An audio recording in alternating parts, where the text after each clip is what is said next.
সুপ্রিয় দর্শক, সবাইকে শুভেচ্ছা ও স্বাগতম। প্রক্লেমেশনের জন্য সারাদিন অপেক্ষার পর একটা ঘোড়ার ডিম পেলাম, কিছুই পেলাম না। অবশেষে ইউনূস ভয়ে পিছু হটতে বাধ্য হলো। সে কোনো প্রক্লেমেশনের যে আজকে ঘোষণা দেওয়ার কথা ছিল, কোনো ঘোষণাই দেয়নি, বরং ঐক্য ঐক্য করে চিৎকার করছে।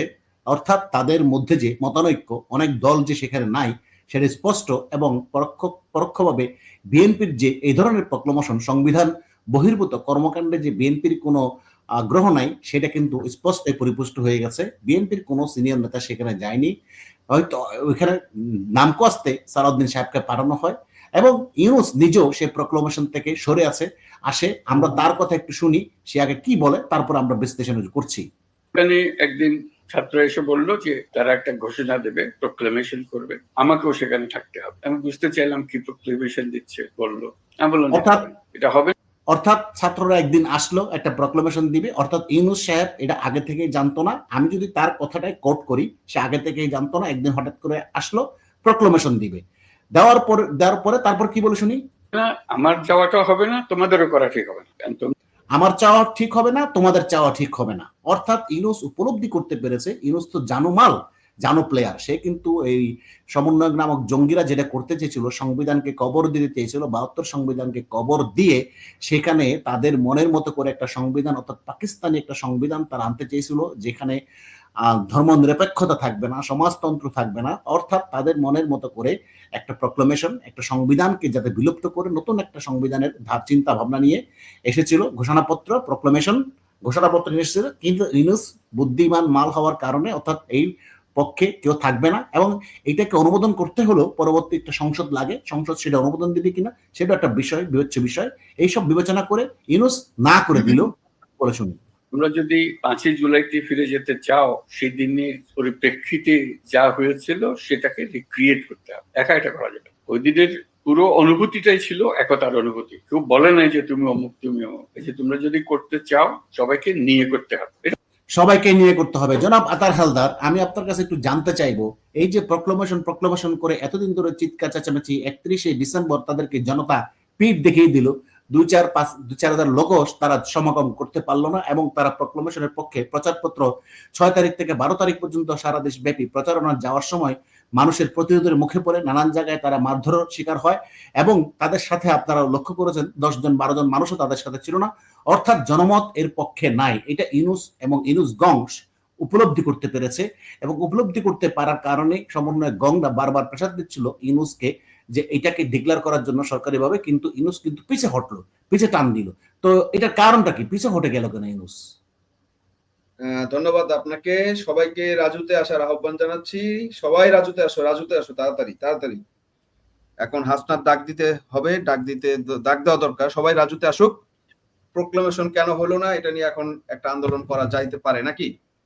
হ্যাঁ, একটা প্রক্লেমেশন কেন হলো না যেতে পারে, কারণ তাদের আব্বারা যা কিন্তু কাপড় নষ্ট করে ফেলেছে প্রক্লেমেশন করতে যেয়ে, সেটা এখন তাদের হয়তো উপলব্ধিতে আসবে। যাই হোক, এখন যেটা হয়েছে যে আমরা কিন্তু এই ৩১শে ডিসেম্বর আমরা যে ভিডিও করেছিলাম, সেখানে কিন্তু আপনার সাথে আমার আলোচনা হয়েছে। আমি বারবার বলেছিলাম যে এইটা হবে না। কারণ হচ্ছে, যদি প্রক্লেমেশন অফ ডিক্লারেশন করতে হয় বা বিপ্লবের সরকার গঠন করতে হয়, তাহলে অবশ্যই ইউনূস, ওয়াকার এবং রাষ্ট্রপতি থাকবে না। আর যদি এরা না থাকে তাহলে আপনার কি হবে? যদি এরা না থাকে তাহলে এই সরকার থাকবে না, আর তাহলে ওদের ক্ষমতাও থাকবে না। নতুন বিপ্লবী সরকার আসতে হবে, নতুন লোক আসবে। আর ওরা বিপ্লবী সরকার যখন গঠন করবে, অবশ্যই তখন ইউনূসকে গণবে না, অবশ্যই তখন ওয়াকারকে গণবে না। ওদের মতো করে নতুন দেশ, নতুন সরকার, নতুন সেনাবাহিনী, এভরিথিং নিউ। এই কথাটা আমি তখনও বলছি, এখনো বলছিলাম। তো যখন ইউনূস এটা বুঝে ফেলছে, যে ওয়াকার এটা বুঝে ফেলছে যে এই ধরনের ঘটনা হইলে এইটা হবে, আমি তখনই বলছি যে এটা হবে না, কারণ তাদের ক্ষমতা থাকবে না। আর ইউনূস ক্ষমতায় না থেকে এই ধরনের কাজ করবে না। সুতরাং এই কারণেই আজকেও যেটা হচ্ছে, কলা মূলা ঝুলানো হচ্ছে। এই মূলা ঝুলাতে এই সরকারই চলে যাবে, কিন্তু প্রক্লেমেশন আর হবে না। কারণ প্রক্লেমেশন যদি হতে হয়, তাহলে Yunus must be gone, Waker must be gone. So যেহেতু তারা গন হয়ে যাবে, প্রক্লেমেশন যদি ঘোষণা হয় তাহলে গন হয়ে যাবে, গন কেস হয়ে যাবে। সুতরাং তারা এটা হইতে দিবে না। আর প্রক্লেমেশন, এরকম প্রক্লেমেশন গাছতলায়, ভোরের তলায়, জামতলায় এক এক গ্রুপ দাঁড়িয়ে বলবে আমরা প্রক্লেমেশন করব, আরেক গ্রুপ বলবে আমরা করব, তাহলে তো সংবিধানের দরকার না, এটা রাষ্ট্র গঠিত হবে না। এই ধরনের বাচ্চা মানুষই অর্বাচীনের মতো কাজ করলে এক এক গ্রুপ দাঁড়ায় যাবে, গণশক্তি বলবে আমি করব, নাগরিক অধিকার বলবে আমি করব, নুরুর দল বলবে আমি করব, বিএনপি বলবে আমি করব, তারপর জামাত বলবে আমি করব, তাহলে এক একজন এক এক ভাবে করবে, তাহলে এটা কোনো মিনিংলেস, কোনো মেক সেন্স করে না। আরেকটা বিষয় হলো দেখেন তাদের মধ্যে কিন্তু একটা অনৈক্যের আভাস পাচ্ছি, এবং আজকে দেখেন যে সমস্ত দল এখানে গেছে সেখানে কিন্তু জোনায়েদ সাকি যে ভোট পায় 2টাও পায় না, তারপর নুরু গেছে যে হাতে গোনা 200 ভোট পায় কিনা সন্দেহ আছে। যে সমস্ত দল গেছে জামাত ছাড়া, এখানে বিএনপি তো বলতে গেলে নাই, যাই নেই বলতে গেলে। এই ধরনের বিএনপি এই ধরনের হটকারিতাকে বিএনপি ইতিমধ্যে বলে দিয়েছে পরবর্তী সংসদে ইউনূসের কোন সংশোধনকে স্পষ্টই মির্জা ফখরুল ইসলাম আলমগীর, আমি ভিডিওতে দেখিয়েছি তার বক্তব্য স্পষ্ট বলে দিয়েছে ইউনূসের কোন সংস্কারকে তারা পরবর্তী সংসদে কোনো ধরনের বৈধতা দিবে না। এই জন্য তারা ফরমাইশি জাস্ট সালাউদ্দিন সাহেবকে পাঠিয়েছে, কোনো অংশগ্রহণ করেনি। আর এখানে বহু দল নাই, তো এই ধরনের ঐক্য যে অনৈক্য দেখা যেত তাদের মধ্যে, আপনি কি মনে করেন তাদের মধ্যে কি কোনো ঐক্য আছে বলে আপনি মনে করেন এখনো? আমি আরেকটু শুনি কি বলে। এটা পরিষ্কার, এটা না করলে এটা ঠিক হবে না। যে একতা দিয়ে এখানে এই যে 5 জুলাই সৃষ্টি করেছিলে সেটার অবমাননা হবে, তারা খুব খুশি হয় না। এই যে বুঝতে পেরেছে অবমাননা হবে, যে প্রক্লামেশন করলে 5,000 মানুষ সাড়া দিবে না, সাড়া না দিলে, কারণ তার অপমান একবার হয়ে গেছে 31 তারিখে, সুতরাং তারা যে আবারও অপমান হবে সেটা ইউনূস বুঝে ফেলেছে, এই জন্য ইউনূস বাধা দিয়েছে। শুনি কথা, কিন্তু ক্রমে তারা বুঝলো যে বাচ্চা যদি রিক্রিয়েট করতে হয় তাহলে এইভাবেই করতে হবে, একত্রে হবে। সেই কথা থেকেই এই আলাপ শুরু, যেভাবে একত্রে করা যাবে। আজকে এই আলোচনাটা একে কেন্দ্র করেই হবে। যেখানে আমরা ঐক্যবদ্ধভাবে এটা করতে পারবো না, তাহলে এটার উদ্দেশ্য ব্যাহত হলে এটা দরকারও নেই। আসলে দরকার নেই, আসলে দরকারও নাই। ঐক্যবদ্ধভাবে আমরা করতেও পারবো না, এটা দরকার নাই। অর্থাৎ ইউনূস নিজেই স্বীকারোক্তি দিল যে ঐক্যবদ্ধ আমরা হতেও পারবো না এবং এটা দরকারও নাই। তো ঐক্যবদ্ধ হতে হলে দেশের জনগণ সবার একটা ইলেকশন লাগবে, যার মাধ্যমে সংবিধানকে সংশোধন করতে হলে ইলেকশনের মাধ্যমে পার্লামেন্ট করবে। এরা দখল করে রাষ্ট্র, এরা কি এই ধরনের কোন এখতিয়ার রাখে? আপনি কি মনে করেন? শুনেন, প্রোক্লামেশন তো দূরের কথা, প্রোক্লামেশন এবং ওনার যে সংস্কার বালস্কার এগুলো যে চিল্লাচ্ছে, এগুলো হবে না। কারণ হচ্ছে আপনাকে একটা জিনিস খেয়াল করতে হবে, ওনারা শপথ নিয়েছেন যে সংবিধানের আন্ডারে, সেই সংবিধান মোতাবেক যদি আপনাকে যেতে হয়, আপনি যদি নির্বাচন দেন এবং যে সরকার আসবে সেই সংবিধানের আন্ডারই আসবে। সুতরাং সংবিধানের আন্ডারে যদি আসে, তাহলে পরবর্তী সরকার যদি এই আইনগুলোকে স্বীকৃতি না দেয়, বৈধতা না দেয়, তাহলে তাদের কোনো উপায় নেই। তাদের এখন খুঁজতে হবে, তারা এখন চেষ্টা করবে যেটা প্রোক্লেমেশন ওগুলো বাদ, সমন্বয়কদের জনসমর্থনও নেই, ওরা এখন বুঝে গেছে নির্বাচন দিলে ওরা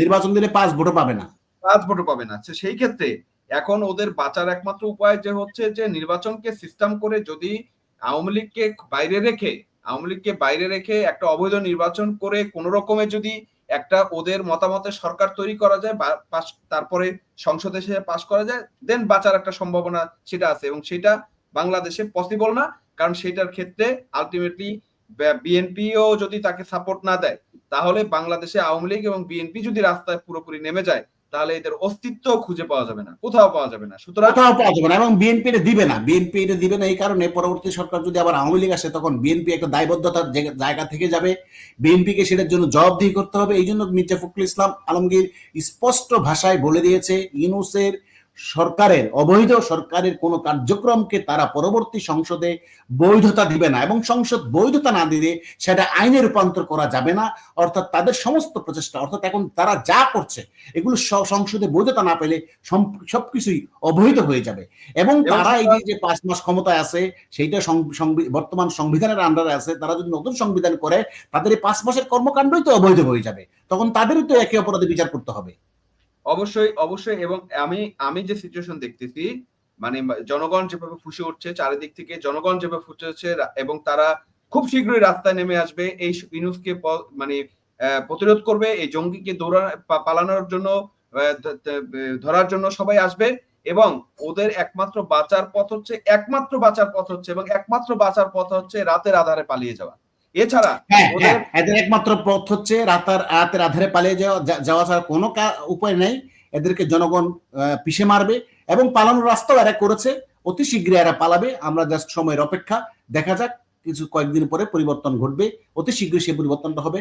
ধন্যবাদ সবাইকে, আপনাকে অসংখ্য ধন্যবাদ যুক্ত থাকার জন্য। আবার কথা হবে অন্য কোনো বিষয় নিয়ে।